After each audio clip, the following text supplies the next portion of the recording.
Hey everybody, it's Tripl-L, and now let's talk Knights and Magic Episode 4. So before going on, I just want to say I apologize. There's a lot of background noise for this video. I can't really do anything about it. There's a storm going on outside. It's a mess. If you guys hear something like that, that's what's going on. Anyway, Knights and Magic Episode 4. I am pretty excited about this episode. I'm pretty happy about it. You know, like this last couple of episodes have been really fun for me, just because I like seeing the process as this kid goes into this world and starts messing with it. And this episode continues that, because we go into the place of this is what happens when you have this maverick, and now this is the world pretty much resisting him. Like his whole thing with the what was his title? Marquise? Is he a Marquise? Anyway, Ernesti's whole conflict with Dixguard, I really enjoyed it. I super enjoyed it, because right there, that's what I wanted to see. I wanted to see some resistance to Ernesti, and I really like the motivations behind this Dixguard, and that's really going to be what I'm going to be talking about for this video, because that was, I think, the most engaging part of the episode. But before that, you know, what else is the episode doing? Well, it's just kind of putting Ernesti in a place where he's gonna have to get into conflict pretty soon. It kind of sets up his friends that maybe they're gonna be getting there in time, so they can help him out by the time that this attack goes on. It continues that whole like little plot line of this other faction that wants to steal the new mech. You know, overall, it's pretty interesting. It's just going along this line. The bandits, or where are they? The Bronze Fangs or something like that.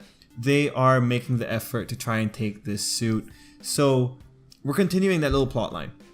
That's cool, you know. I'm not gonna lie though, one little thing is that because this episode, again, the pacing is really fast, there was this little issue, or not issue, it's more on me, this is more my fault, but it got kind of weird there at the beginning, because things were very ominous. You know, there was the storm, the tone had kind of gone down, the atmosphere was really compromised. There was the twins' father sending out a letter, and then all of a sudden this guy is asking to see Ernesti and to see the new suit, and they're being shipped out to another city within the country. And you know, it was just the way everything was set up made it seem like, wait, what's going on here? Are these the evil people? Because you also have a shot of the spy or the informant with the other kids who made the suit in one of the shots as well, as they're being told that they're going to be moving out to go transport the suits. And it's just, okay, what's going on here? Are they in cahoots? But then as the episode unravels itself, you start seeing, okay, the ominous nature of that first half, I guess, or the ominous nature of that setup was just because the adults were going to pull something on Ernesti. And secondly, the spy being involved is just because it was the foreshadowing or the setting up that his faction or the people that he's informing are going to be there to try and mess with Ernesti's group as they're making the transport. So, you know, it makes sense after you see the rest of the episode, but just in the moment that everything's going down, it's just kind of, the structure was kind of, it's a lot of information all at once. Anyway, you know, we're going into this next arc, or I guess continuing in this arc, and I really do hope Ernesti just beats the pants off of any adversary he runs into, just because I think Ernesti has the capability to. Anyway, let's talk about the main meat of the episode, and that's really Ernesti's whole talk with Dixguard. Now, man, I am totally into this, because like Dixguard, you see him there and he's just talking, right? And he's doing that thing. He starts it off, he's pretty much saying, Ernesti, I'm going to be the one to tell this to the king, so just give it all to me. And it's like, okay, you know, in any other show, if it was a character that was of that world and wasn't reincarnated, they'd call foul play, but not Ernesti, because Ernesti comes in here with a different sense. Ernesti comes here with a plan, and I really enjoyed that, because the best way to beat this guy is to just kind of overload him with information, and that is something that Ernesti can do.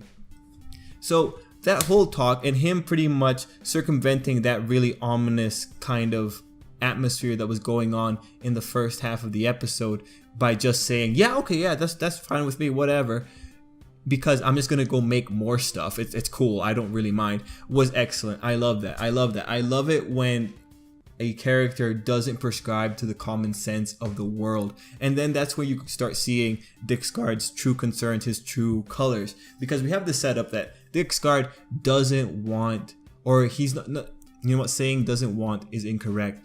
He's very cautious of change, especially when you're living in this world. It has an established logic that it takes so much time to make a silhouette knight, and all of a sudden you come out of nowhere. What are you? This isn't normal. So this was pretty interesting because this is a man with common sense meeting a boy who is naturally the antithesis of common sense.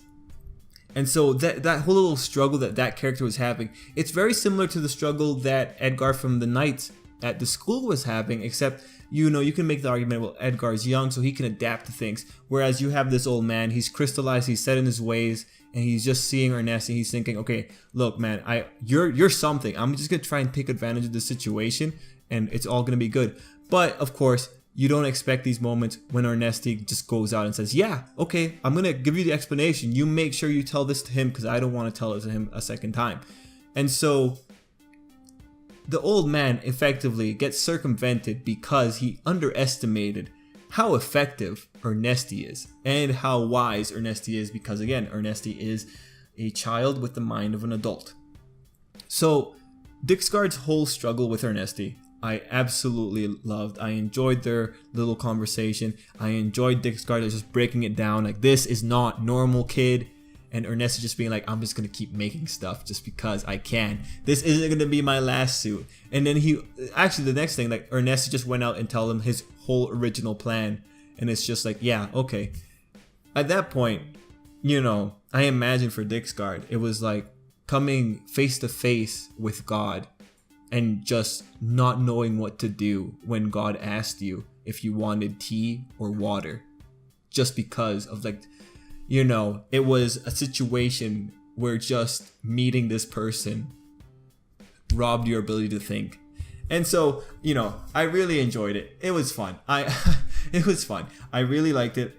I liked how Ernesti changed the whole tone. I like how the episode set up that it was a negative atmosphere, and then we go into this and it's like all kinds of things are going down. Then Ernesti just says, yeah, whatever, you do you, man. And then when we cut back to the twins and their father and their sister, it's just like, oh yeah, no, I just wanted him to go meet the Marquise. I just wanted him to go meet him and just see what's going on there. And it's just like, yeah, that's pretty funny. That was pretty funny. I was kind of concerned about the twins' father at the beginning, but after seeing that it was a mostly friendly, I guess, initiative that the twins' father had, it was all cool. So, overall, Knights and Magic episode 4, I enjoyed it. I super enjoyed it. I think to some degree this anime is technically flawed. You could make the argument for it. You really could make the argument for it if you based it on pacing and you use pacing as one of your critical criteria for judgment. But in terms of, this is a genre. It's not for everyone. But if it is for you and you get into this show and you start watching it, it's going to have some pretty nice moments. And now, I'm glad.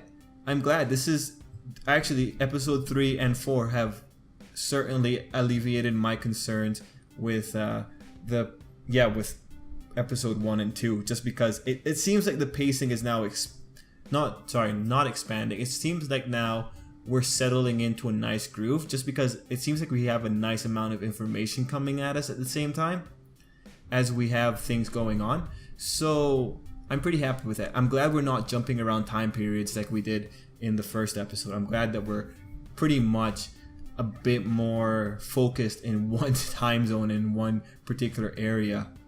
Actually, you know what? Episode 2 was kind of doing better, but episode 2 was just it was a fight. So it's hard to judge a adaptation based on that. But anyway, guys, that's pretty much it for me. I'm just talking now. I'm overall pretty happy with this.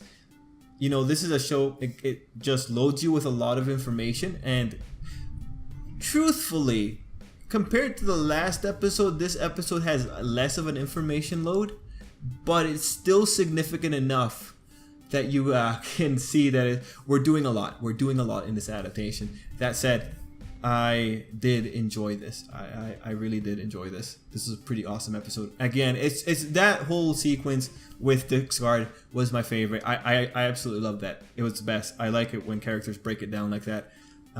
Other things, and this is just a comment in regards to the light novel. I am still very curious as to whether or not they're gonna make mention to the twins, Kid and Addles, if they're gonna make mention to their brother.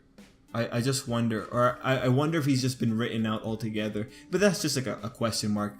Anyway, whatever, not the point. Knights of Magic episode 4. I enjoyed it. It was pretty fun. I really liked it. I'm looking forward to the next episode, and I really do hope that Ernesti just manages to pretty much curb stomp the enemy, just because I still kind of want to see that.